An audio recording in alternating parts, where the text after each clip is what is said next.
Hi friends. कैसे हो सब? I hope you all are fine and please take care, क्योंकि कोविड का स्ट्रेन फिर बढ़ रहा है, ऐसा सुनने में आ रहा है news and all. So board exams भी कैंसिल हो गए। या तो ये वीडियो मैंने इस न्यूज़ को देने के लिए नहीं बनाया है कि बोर्ड एग्जाम्स 10th के कैंसिल हो गए। So this video I have made specially for CA aspirants जो अपीयर होने वाले हैं इन दी मे एग्ज़ाम्स, मे 2021। लाइक थोड़ा नेगेटिव माहौल है एंड थोड़ा सा पढ़ाई का तो प्रेशर होता ही है। सो उसके लिए एक motivational dose from my CA journey, जो मैंने कुछ चीज़ें अप्लाई की, कुछ स्ट्रैटेजीज़, या कह लो कि like the things I applied, like the things I do when I was studying and preparing for my final exams. So मुझे लगता है कि ये मैं शेयर करूँ आप सबके साथ एंड अगर आपको इससे थोड़ा भी बेनिफिट होता है, सो या it the purpose of this video will be fulfilled. So number one, when you are preparing for the exams, is to just keep yourself away from the negative people. Like कि मैंने अपनी CA journey in last year, अगर मैं अपनी बात करूँ, जब exams होने थे नवंबर 2020 में, तो वो पहले मई 2020 में होने थे, तो अटैम्प्ट हुआ ही नहीं. तो लोग जब भी पूछते थे ना, इवन कोई ये सवाल भी पूछते थे एग्ज़ाम्स हो रहे हैं या नहीं हो रहे हैं, तो वो भी बहुत निगेटिव लगता था एंड लिटरली वो पूछना नहीं होता था, दैट वाज अ टॉन्टिंग. सो इस टाइप के लोग होते हैं जो आपको निगेटिव करते हैं, because we are preparing for the CA या कोई भी ऐसा एग्ज़ाम होता है, हम अपना पूरा जिसमें मेहनत कर रहे होते हैं, we are studying, we are giving time, हमने पूरा अपना रिस्क लेके पढ़ाई कर रहे होते हैं. एंड कोई उस पर ऐसी बातें निगेटिविटी या और कि इस बार हो जाएगा तुमसे, या सॉर्ट ऑफ दैट कि तुम्हारे बस का नहीं है, या इस टाइप की कोई भी निगेटिव बातें बोले, सो ऐसे लोगों से ही दूर रहो. सिंपल. मैंने बहुत सारे लोगों को ब्लॉक कर दिया था अपने अटेम्प्ट के टाइम पे, जो ऐसी निगेटिव बातें या पूछते रहते थे क्या अपडेट है एग्ज़ाम्स का. मतलब उनको क्या लगता था कि PM मोदी जी मेरे साथ ही बैठ के डिस्कस करते थे कि आगे क्या करने वाला है इंडिया का मूव, मुझसे पूछ रहे हैं. एंड इवन कुछ लोगों ने, वन ऑफ माई कज़न, जब मे 2020 एग्ज़ाम कैंसिल हो गए थे ना, उसने वो स्क्रीनशॉट ऐसे गोल गोल रेड मार्क करके मुझे भेजा कि ले तेरे पेपर कैंसिल हो गए. तो इस टाइप के लोगों से दूर रहो, क्योंकि तुम जितना मोटिवेटेड रहोगे, जितना पॉजिटिव रहोगे, जितना अच्छे लोगों के बीच रहोगे, उतना तुम्हारी स्टडीज़ के लिए अच्छा है. एंड दूसरी बात, कॉन्टैक्ट्स एग्ज़ाम प्रिपरेशन के टाइम पे कम से कम लोगों से रखो. इंस्टेड ऑफ दैट अच्छे स्टफ़ देख लो यूट्यूब पे, टेलीग्राम पे बहुत सारे एजुकेशनल चैनल्स हैं, तो वहाँ एक्सेस करो. और इन केस यू लगता है कि आपको फ्रेंड से टच में आना है, क्योंकि अपडेट्स आते हैं इंस्टीट्यूट के, तो बेटर है कि आप कोई चैनल वगैरह का सब्सक्राइब करके रख लो जो रेगुलर अपडेट्स देते हैं ऐसे नेगेटिव दोस्तों से. क्योंकि क्या होता है, व्हेन हम जब दोस्तों से बातें करते हैं ना, वो क्या पूछते हैं, तेरी कितनी पढ़ाई हो गई, मेरी इतनी पढ़ाई हो गई, मैं इतने घंटे में चैप्टर कर लेता हूँ, तू इतने घंटे में नहीं कर पाई. तो वहाँ आती है निगेटिविटी. इसलिए ये कंपैरिजन वाले फ्रेंड्स ना दूर रहो. जब मैं फाइनल के लिए प्रिपेयर करी थी, तो मैं सिर्फ अपने एक फ्रेंड से टच में थी and we used to discuss just about कोई डाउट्स आ रहे, एक या दो फ्रेंड्स से we were in touch and कोई भी अपडेट्स या डाउट्स के रिगार्डिंग ही बात करते थे. ऐसे ज़्यादा ये नहीं पूछते थे तुम कितने घंटे पढ़ रहे हो, मैं कितने घंटे पढ़ रही हूँ. सो ये मत करना बिल्कुल भी, ये comparison and all. Just focus on your studies, and because ये तुम्हारे एग्जाम्स है तो सारा फोकस तुम अपने पर दो, दूसरों पर ना. उसके अलावा या one more thing, you have to keep yourself happy. Because जब हम हैप्पी होते हैं, जब हम खुश होते हैं ना, हमारी स्टडी की जो एफिशिएंसी होती है वो बढ़ जाती है. सो नेगेटिव लोगों से जब आप दूर रहोगे, एंड अच्छा स्टफ़ देखो, लाइक इन माई स्टडीज़ मैं क्या करती थी, रोज़ रात को सोने से पहले अराउंड आधा घंटा फॉर कॉमेडी शोज़ इस टाइप में देखती थी.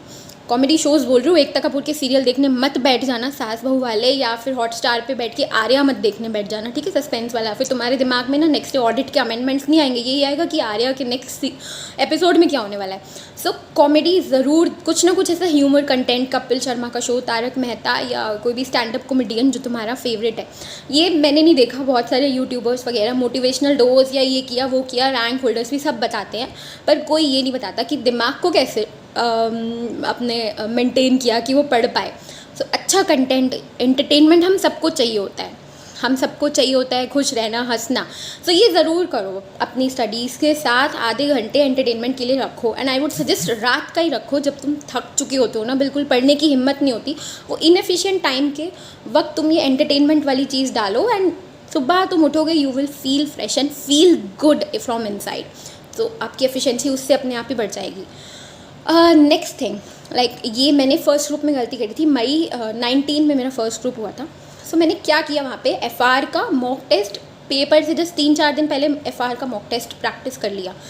एंड वो जो फर्स्ट मॉक टेस्ट सीरीज़ था इंस्टीट्यूट का, इतना टफ था वो, उसे देखकर बहुत ज़्यादा मैं नेगेटिव हो गई कि यार अब मॉक टेस्ट नहीं हो रहा, मेरा पेपर पूरा नहीं हो पा रहा, 3 घंटे में सिर्फ मैं 75 मार्क्स का पेपर अटैम्प्ट कर पा रही हूँ, तो क्या जब मैं एग्ज़ाम देने जाऊँगी मेरे से पेपर अटैम्प्ट होगा या नहीं होगा। एंड लिटरली वो बहुत नेगेटिव मोटिवेशन हो गया, मैंने खुद को ही नेगेटिव कर लिया अपनी बेवकूफ़ी से कि एग्ज़ाम से कुछ वक्त पहले मैं मॉक टेस्ट देख रही हूँ।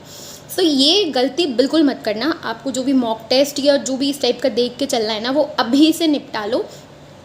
लास्ट मिनट तक ये रश लास्ट मिनट मत करके रखना। मई से पहले पहले ये सारे अपने टेस्ट वगैरह जो भी आपने प्रैक्टिस करनी है, मतलब एग्ज़ाम से 10-15 दिन के गैप में वो सब करके रख लो। उसके बाद तो बस सिलेबस ही कंप्लीट रिवाइज़ करना रह जाए, क्योंकि फिर आप अगर एग्ज़ाम से कुछ समय पहले नेगेटिव हो रहे हो तो वो इफ़ेक्ट करता है। सो वो आपको हैंडल करना पड़ेगा फिर, ये एक चीज़। एंड दूसरा, मॉक टेस्ट अच्छा नहीं हुआ बाई चांस आपने दिए एंड उसमें मार्क्स कम आ रहे हैं, सो इंस्टीट्यूट का एक एवरेज पैटर्न ये रहता है कि मॉक टेस्ट थोड़े से टफ होते हैं as compare to the real paper. कभी कभी वो इतना ज़्यादा टफ बना देते हैं मॉक टेस्ट का लेवल या तो बहुत हार्ड बनाएगा इंस्टीट्यूट, या बहुत से सिंपल लल्लू पंजू से क्वेश्चन की 3 घंटे का पेपर तुम 2.5 घंटे में कर लो। सो इस तरह का लेवल होता है। तो बहुत आसान है तो you should not be over confident कि भाई मेरी बहुत अच्छी तैयारी है। एंड अगर वो बहुत ज़्यादा मुश्किल है तो तुमको नेगेटिव नहीं हो जाना है कि यार ये तो हो ही नहीं रहा, रियल पेपर कैसे होगा, क्योंकि mock test is a practice match में कोहली फर्स्ट बॉल पे आउट हो जाए तो ज़रूरी है क्या रियल मैच में भी हो ही जाएगा? नहीं ना। So you have to maintain that balance. And जो भी टेस्ट वगैरह हो वो अपने अप्रैल में निपटा लो, मई तक रुक के मत चलना। नेक्स्ट थिंग, लास्ट डे जब पेपर से एक दिन पहले की छुट्टी मिलती है ना, उसमें जो भी आपको पढ़नी है, जिस बुक से पढ़नी है, वो रेडी होनी चाहिए, आपके माइंड में होना चाहिए कि मैं बस यही मटेरियल देखूँगा, इसके अलावा मुझे कुछ और नहीं देखना। You should be sure. वहाँ पर आपका इवन इतना भी प्लान करके रख लो कि किस तरह से मुझे स्ट्रैटेजी, कितने चैप्टर्स पहले, कितने चैप्टर्स किस हिसाब से लेके चल रहे हैं। इतना हो नहीं पाता है, बट स्टिल एक दिमाग में आप, मैं ये नहीं कह रही हूँ कि लिखने बैठ जाओ पूरा प्लान बनाओ, ऐसा कुछ नहीं है, बट अपना दिमाग में सोच के रखना कि when you is your last day, so आप कैसे प्रिपेयर करने वाले हो। दैट 1 डे प्रिपरेशन की थोड़ी सी अपने माइंड में रख के चलो। सो बुक्स वगैरह जो भी नोट्स कंसिडर करने वाले हो, that should be planned and that should be decided. And mostly मैंने बहुत सारे बच्चों को ये भी करते हुए देखा कि वो बहुत सारी फैकल्टीज़ के नोट्स रेफ़र करते हैं, इस चैप्टर को उससे, इस चैप्टर को उससे, उस चैप्टर को इससे, इस तरह से करते हैं कि इसमें क्वेश्चन कम लग रहे हैं और कर लें। सो ये मत करो, ये मुझे तो बिल्कुल पसंद नहीं आया ये सिस्टम। जो भी फैकल्टी रेफ़र करो पहले से सोच के रखा करो कि इसके नोट्स के थ्रू जाना है।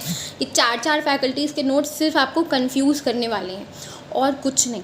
So just fix your notes, fix your teacher कि इसी नोट्स को इसी टीचर से और ये सब करके रखना है। एंड अगर आपने ऐसा कर रखा है कि कुछ टॉपिक इस बुक से, कुछ टॉपिक इस ऑथर की बुक से, इस टाइप से कुछ कर भी रखा है, तो फिर अभी से उस चीज़ को इस हिसाब से शॉर्ट में अपने हैंड रिटन नोट्स बना लो या कुछ, ताकि लास्ट डे में आप आधा टाइम इस वक्त में ही ना निकाल दो कि यार वो टॉपिक इस बुक में था, वो टॉपिक उस बुक में था, एंड वो आपको फिर लास्ट मिनट रश हो या आपका टाइम वेस्ट हो, क्योंकि 1 डे लास्ट डे का वो 1 मिनट भी बहुत इंपॉर्टेंट होता है। सो और क्या यही सब था जो आपको ध्यान रखना चाहिए कि अपने फाइनल के IPCC जो भी एग्ज़ाम्स हैं उसके regarding. And one more thing, अगर आपके कोई जिनको अटेम्प्ट्स लगे हैं, पिछले अटेम्प्ट्स एंड ऑल, तो उसका नेगेटिव बैगेज लेके मत चलना। हर अटेम्प्ट अपने आप में आपके लिए एक न्यू मैच है, सो आपको उसको फ्रेश तरीके से देना है। सो बी पॉजिटिव कि इस बार करके आना है। एटीट्यूड रखो रोज़ सुबह कि अपने से ही होगा। शीशे में खड़े होकर सामने से बोलो कि भाई मैंने करके दिखाना है इस अटेम्प्ट में, ये अटेम्प्ट लास्ट अटेम्प्ट है, इसके बाद ना दुनिया ही ख़त्म हो रही है, मतलब फिर तो मौका मिलना ही नहीं है। लाइक होता है ना कि ऐसा खेलो कि बस ये लास्ट मैच है तुम्हारा। सो आई गेस एक डायलॉग है भाग मिल्खा भाग का, जब उसमें बोलता है ये तुम्हारा लास्ट मैच हो सकता है, तो बोलता है ना उसमें मिल्खा सिंह की, तो दौड़ूंगा भी वैसे ही। तो तुमको भी ये चीज़ अपने दिमाग में रोज़ बोलनी है कि ये मेरा लास्ट अटेम्प्ट है। एक ग्रुप दे रहे हो तो एक ग्रुप, 2 ग्रुप तो 2 ग्रुप, कोई भी अटेम्प्ट हो, पिछले सब भूल जाओ, बस इस अटेम्प्ट पे फोकस करो, ये अटेम्प्ट और तुम, ठीक है। तो ये दिमाग में रोज़ लेके चलो तो तुमको इससे बहुत मोटिवेशन होगा। लिटरली आई यूज़ टू से दीज थिंग्स टू मी कि इसके बाद तो धरती ख़त्म है रिद्धि, कोई चांस नहीं आने वाला अब तेरे को आगे, अटेम्प्ट मतलब होने ही नहीं है अब तेरे लिए, ख़त्म हो गया ये CA का अटेम्प्ट का चक्कर वक्कर, CA के एग्ज़ाम्स, बस इसी अटेम्प्ट में जो करना है पूरा बेस्ट दे दे जितना दे सकती है। सो ये एटीट्यूड लेके चलना बहुत फ़ायदा करता है ये एटीट्यूड, लिटरली बहुत फ़ायदा करता है, बहुत मोटिवेट करता है तुमको। क्योंकि ये यूट्यूब वीडियोस वगैरह से तो कितना भी मोटिवेशन देख लो, वो सिर्फ 10 मिनट का ही रहता है। अल्टीमेट मोटिवेशन चाहिए सेल्फ मोटिवेशन, जो तुमको रोज़ पुश करे कि यार मुझे पढ़ना है तो पढ़ना है। एंड मैं कोई टाइम टेबल एंड ऑल नहीं बताऊंगी, क्योंकि वो सब अपने हिसाब से ही करते हैं। मैंने बहुत सारे यूट्यूब के वीडियोस देखे थे लास्ट टाइम जब मेरे एग्जाम्स थे। टाइम टेबल तो मुझे तो किसी का समझ आया नहीं, क्योंकि सबका अपना अपना होता है। किसी को लेट नाइट तक पढ़ने की आदत होती है, किसी को अर्ली मॉर्निंग, तो वो उस हिसाब से करो। एंड बैलेंस ज़रूर करना हर सब्जेक्ट को। फर्स्ट ग्रुप में बहुत से लोग क्या गलती करते हैं, FR SFM को तो बहुत टाइम देते हैं, ये फाइनल के लिए मैं बोल रही हूँ, एंड ऑडिट और लॉ को कम टाइम देते हैं। बट यार सारे सब्जेक्ट 100 नंबर के आ रहे हैं, तो सबको इक्वल इज्जत और इक्वल टाइम दो ना। किसी एक को भी तुम छोड़ोगे तो उसी के मार्क्स 39 की रेंज में दिखेंगे। So balance your all subject and all the best, do your best. And या वन मोर थिंग, अभी मैंने ये बोला था कि मान के चलो बस ये लास्ट अटैम्प्ट है, इसके बाद तो अटैम्प्ट ही नहीं होना, धरती खत्म एंड ऑल। तो प्लीज़ कमेंट करके ये मत लिखना कि अगर धरती खत्म हो रही है तो CA करने का फ़ायदा क्या। मैंने भी सोचा था वैसे जब मैं ये खुद से बोलती थी।